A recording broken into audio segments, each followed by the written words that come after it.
This video is going to help you to understand how we read music. We've already talked about how to find the notes on a piano.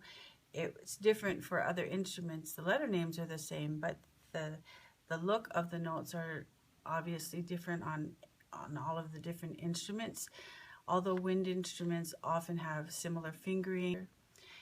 In order to know which notes we're supposed to play, we have different clefs.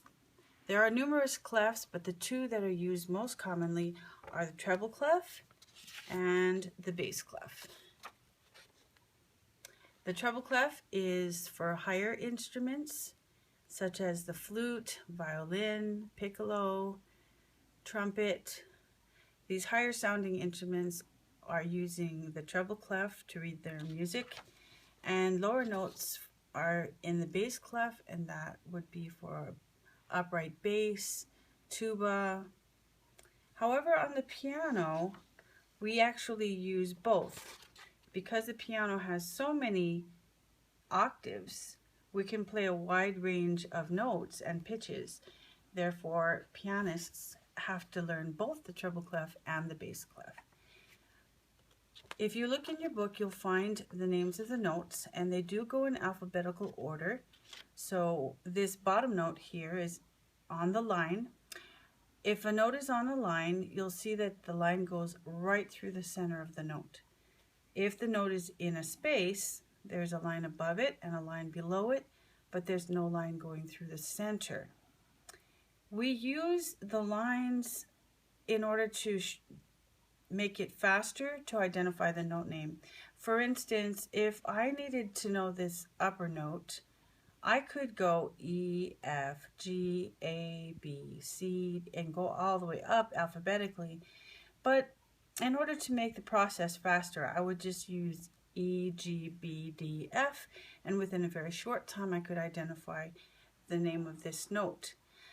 You may be familiar with the term "every good boy does fine," which is the first letter for each of the lines, or F-A-C-E, which spells face, which is easy to remember because face goes in the space, and those are the letter names for the spaces.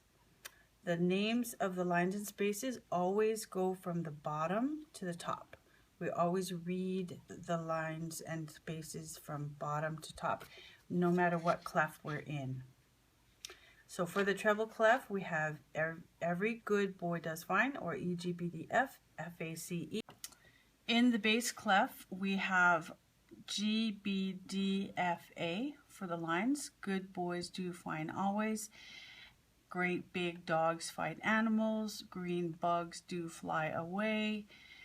Girls' blouses do fit always. It doesn't really matter what sentence you use to help you remember the names of the lines and spaces. Whatever sticks in your mind the best is fine. The important thing is to remember the letter names of each of the notes. For the bass clef spaces, we have "all cows eat grass," or "all cars eat gas," or you can make up your own, whichever is easier to remember.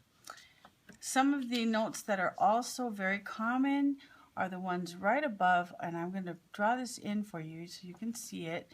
If I go above the staff, letter B sits right above the line, and the next line up, I have to actually draw a little line, which is what we call a ledger line, and add a note here, which would be C. So A would be on the line, B would be sitting above the line, and C, we would create our own line for that. And we can continue that above the staff. We could also do the same thing below the staff. We try as much as possible to keep the notes within this area, although ledger lines are fairly common. However, those are usually reserved for the more advanced players. They're more difficult to read than the notes that are within the staff.